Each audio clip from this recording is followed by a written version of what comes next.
domaine de la médecine traditionnelle chinoise, il y a une réflexion quand même philosophique qui est très très importante et qui rejoint la réflexion sur toute la médecine. La réflexion taoïste est un élément majeur pour à mon avis, guider une prise en charge un petit peu différente de nos patients. Et donc en fait, le Qigong est, je pense initialement, peut-être difficilement perçu parce qu'il a fallu expliquer ce que c'était, ce que ça pouvait apporter aux patients. Mais aujourd'hui, il est complètement inscrit dans les activités proposées aux patients. Et je pense que le retour des patients donne une image tellement positive du Qigong que l'équipe en a une image positive. J'avais du mal à supporter ces traitements qui ont des effets secondaires assez durs. Donc ça m'a permis de pratiquer même à la maison, ces exercices pour retrouver mon calme à un moment où vraiment c'était dur et compliqué.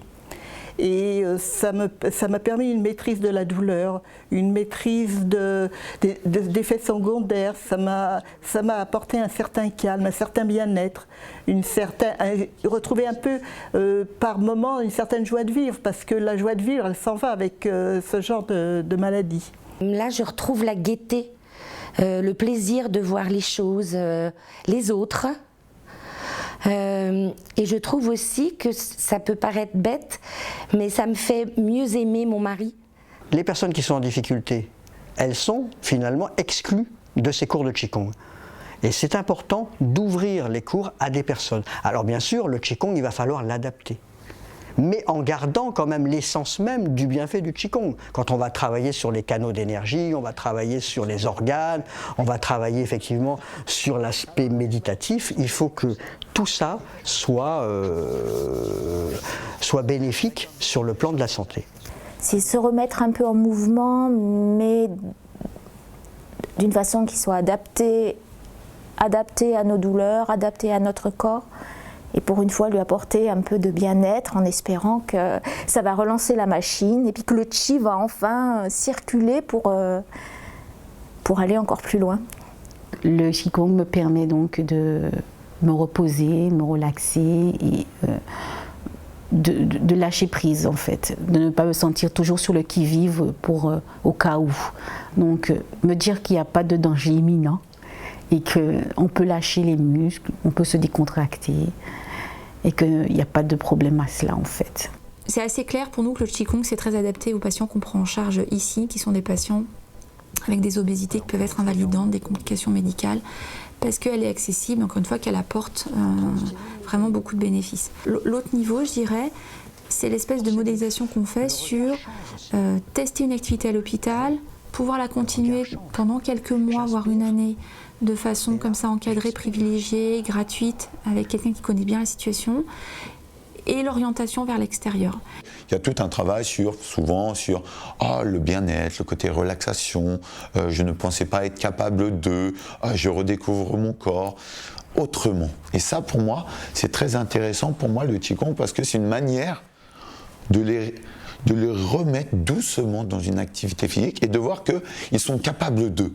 Or, généralement, ils se sentent incapables d'eux. Et moi, durant cette hospitalisation, l'idée pour moi, c'est qu'ils redécouvrent certaines choses, reprendre conscience et se dire « Ah bah tiens, tout qu'on le fait, je suis capable de faire certaines choses. » Voilà, sans se dénigrer. Il manque des endroits où les gens, quels qu'ils soient, puissent être à la fois ensemble, sans jugement, donc nécessairement effectivement avec des professeurs bienveillants, mais je pense que c'est la philosophie Qigong, l'esprit qui fait ça, et où on peut être heureux d'être ensemble. Je pense qu'en effet il y a un corpus d'effets qui est commun aux personnes bien portantes et aux personnes et aux patients.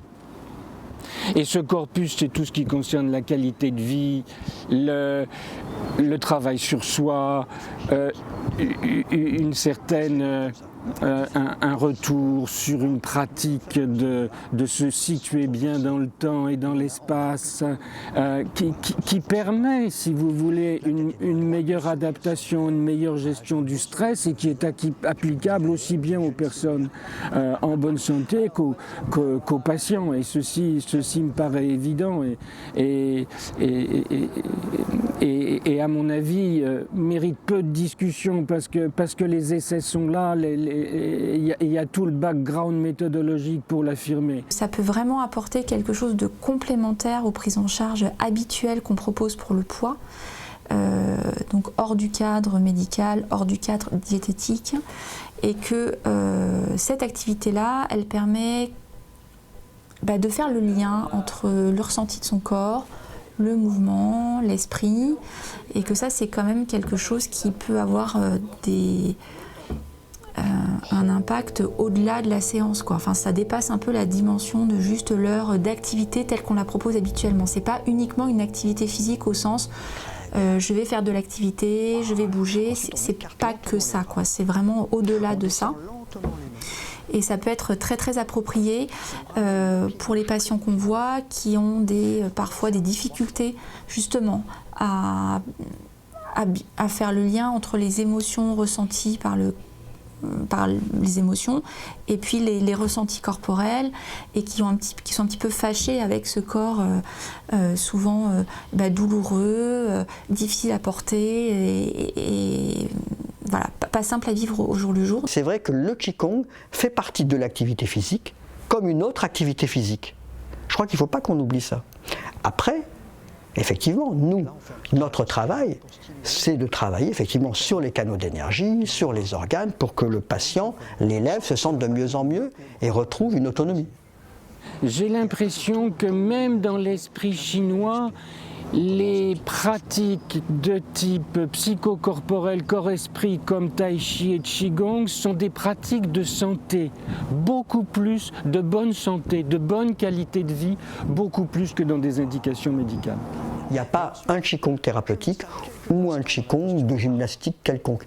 Il y a le Qigong dans sa globalité. Le Qigong, il est à la fois spirituel, il est philosophique, à la fois c'est une gymnastique, à la fois il est thérapeutique, il est médical. Tout ça, c'est un ensemble. Ça, il ne faut pas qu'on l'oublie. Il y a une phrase qui m'horripile, c'est le patient au cœur du système. C'est vrai que le patient il est au cœur du système, mais même dans notre métier, on a des fonctionnements propres qui font que le patient n'est pas toujours au cœur. Moi, je pense vraiment que le patient il est au cœur de cette réflexion.